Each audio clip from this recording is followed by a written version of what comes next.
It is a rematch. Jags crushed the Chargers back in week 4. Yeah. Justin Herbert was ribless at the time, right? He was all banged up or whatever.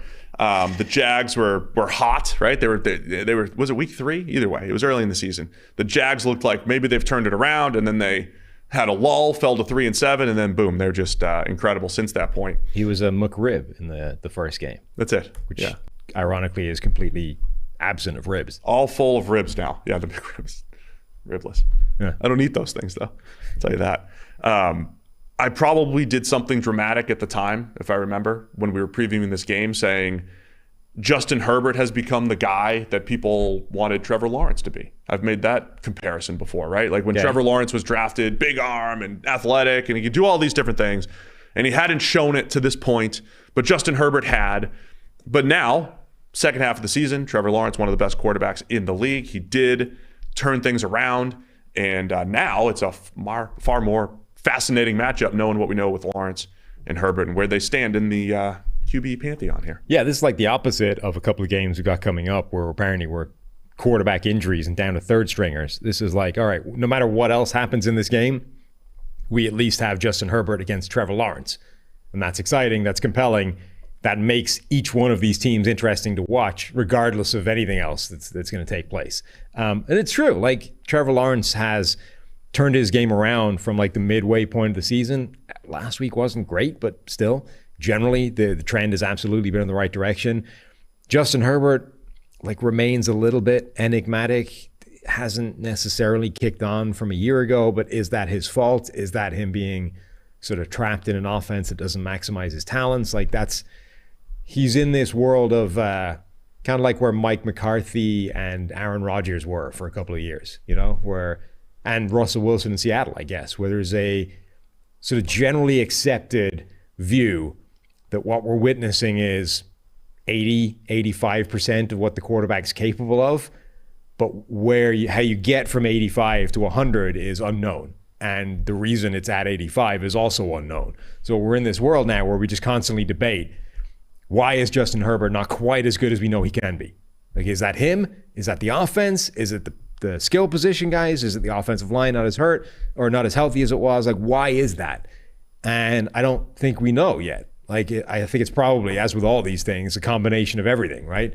But for the second year in a row, Herbert leads the NFL in turnover-worthy play rate. And by that, I mean the lowest. While like, also, the best. For the second year in a row, in the bottom 5 in average depth of target, which those go hand in hand. Yes. Right? And they are schematic things, but they're also quarterback influenced. There are quarterbacks that are inherently more conservative and risk averse than other quarterbacks. And this is the Aaron Rodgers discussion. It's exactly the same conversation. Like, it doesn't necessarily mean that you can't go and find a bunch of plays where Rodgers fits it into a ridiculously tight window against ridiculously tight coverage. Like, those are there.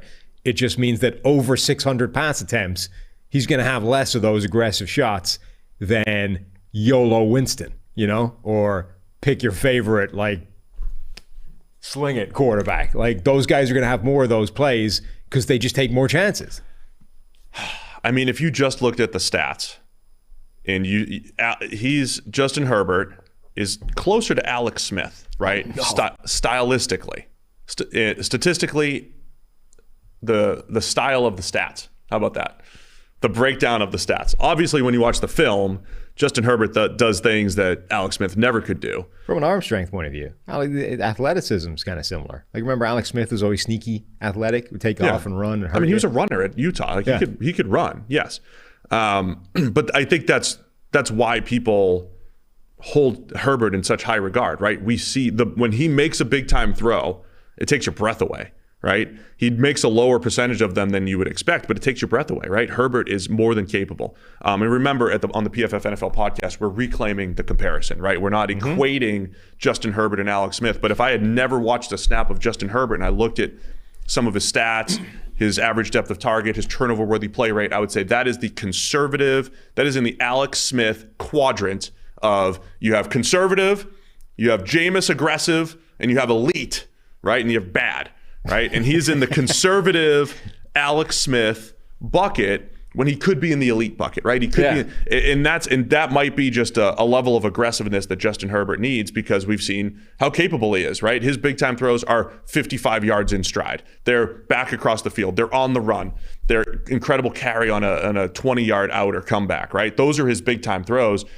I'm not saying you want him to just throw the ball to the defense a few times a game to mix things up like Josh Allen's done, but I'd rather see Josh Allen level of aggressiveness from Herbert. All that said, we are where we are with Herbert and the Chargers, and I think a big part of his aggressiveness is Mike Williams, right? When you have Mike Williams, you throw the ball down the field because he's going to go up and get it, and he's hurt. He got hurt in that Week 18 game. Wasn't spotted at practice yesterday. Meaningless Week 18 Week 18 game. He's got a back injury, and this was just as the oft-injured Chargers we're getting healthy. And oft-injured Mike Williams. And oft-injured Mike Williams. We're just finally getting back to full strength heading into the playoffs. And Mike Williams goes down. That could be a huge factor in this one. Yeah. I think that was the worst case scenario. Oh, no, I guess the worst case scenario is losing Justin Herbert. But the next worst case scenario is losing a really important player of your team in a pointless game that didn't mean anything for no purpose. Not only did you not secure anything, you didn't even win the game. So, yeah, now they're potentially without Mike Williams, and that makes a huge difference to that. Like, Mike Williams is the guy that kind of unlocks Justin Herbert to be a little bit more aggressive and be a little bit more, let's give my guy a chance to make a play, because stylistically, Mike Williams is the type of receiver that wins at the catch point even when he's not necessarily open.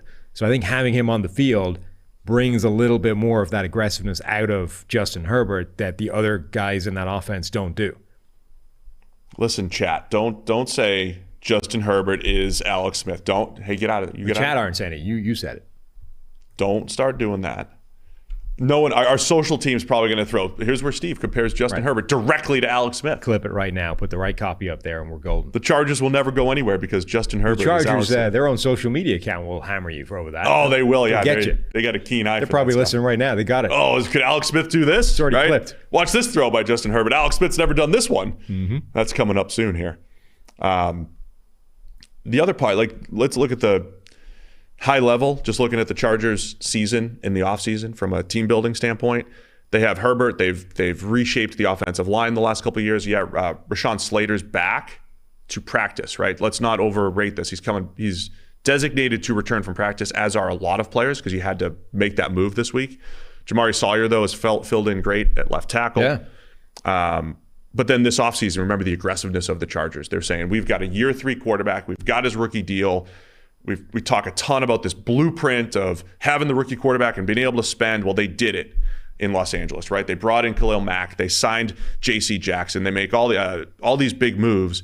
J.C. Jackson's been out for the season, but there's still some star power there for the Chargers. They got the player, number 3. You have Khalil Mack and Bosa coming off the edge. So let's see if they can put it all together. I'm still worried about the Chargers' run defense, as always, going up against Travis Etienne and the Jags. But from a Chargers perspective, if they can get Mike Williams out there, this is the healthy team that we thought was challenging the Chiefs in the AFC West. And even though it took a while to get there, they got the 5 seed. This is kind of where the Chargers were supposed to be, right? Healthy-ish.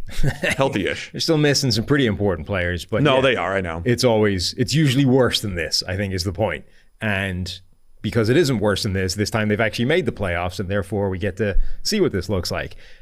Jacksonville is kind of interesting, though, certainly on defense. They've had so many high draft picks recently and thrown so much resource at this unit that we've been kind of waiting for it to come together at some point, or they just keep missing on draft picks. But this year, obviously, all of the focus is on Trevor Lawrence and the job that Doug Peterson has done with Trevor Lawrence, and how much of that is him, how much of that is simply not being Urban Meyer and drop kicking players you don't like.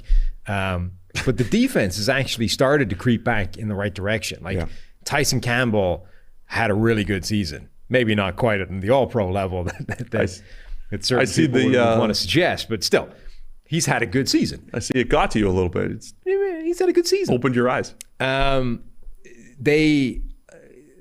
think they rested some people last week, and Arden Key comes in, has basically a full-time role. Arden Key has actually developed into a really good pass rusher, arguably their best pass rusher. I would give him more snaps because Trayvon Walker, as much as he's the number 1 overall pick, the dude is very much a work in progress.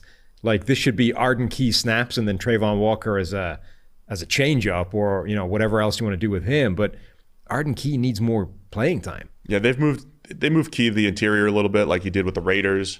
Last week, Josh Allen was the star. He had 7 pressures. I guess he's their best pass rusher. But Arden Key is the sort of next guy to Josh Allen. I think should be getting more snaps. Yeah, that rotation though, like Allen, Key, Trayvon Walker, they put them all out there at the same time. It's decent, right? I mean, they've had games where they create some havoc. Last week was one of them against Tennessee. Josh Dobbs did a pretty good job under pressure, but they had the strip sack that made the play. I think that's going to be a key in this one if the Jags can create some havoc up front. And I hope we get into that shootout situation. As much as we have talked up Trevor Lawrence, last week was not a good game, right? He was pretty good in the schemed up stuff early in the game, but after that, missed some throws in the second half. I think he's got to definitely play better than he played in the fourth quarter, where they couldn't, even make a first down. But I'm looking forward to seeing hopefully the future of the NFL, QB battle here with Trevor Lawrence and Justin Herbert. And when it comes to playoff time, I like to talk high-level storylines sometimes, right? Mm-hmm. So if one of these quarterbacks makes a run, right, they win this game, go into Kansas City, it's presumably it's Kansas City for their next game, unless there's an upset in the other games. You go into Kansas City, you pull an upset there or whatever. If that happens, all of a sudden it's like, hey, Justin Herbert's in this echelon of Burrow, Allen, and Mahomes, or Trevor Lawrence is in that echelon, right? So like those are kind of like those high-level storylines that are on the line here if one of these teams can make a little playoff run here. I mean, I think a lot of people already put Herbert in that category. Yeah, and that's fair. I mean, his first 3 years are comparable to Burrow's, or comparable to those guys. I think Burrow's but they haven't matched playoff wins. They haven't matched playoff runs yet, like the Bills, like those top 3 teams, the Bills, Chiefs, and Chargers, Bengals have. I mean, I think a lot of people are way more ready to put Justin Herbert in a group that is Patrick Mahomes, Josh Allen, and whoever else you want to put in there. I think a lot more people put Justin Herbert in that tier than they do Joe Burrow, and I think that's a mistake.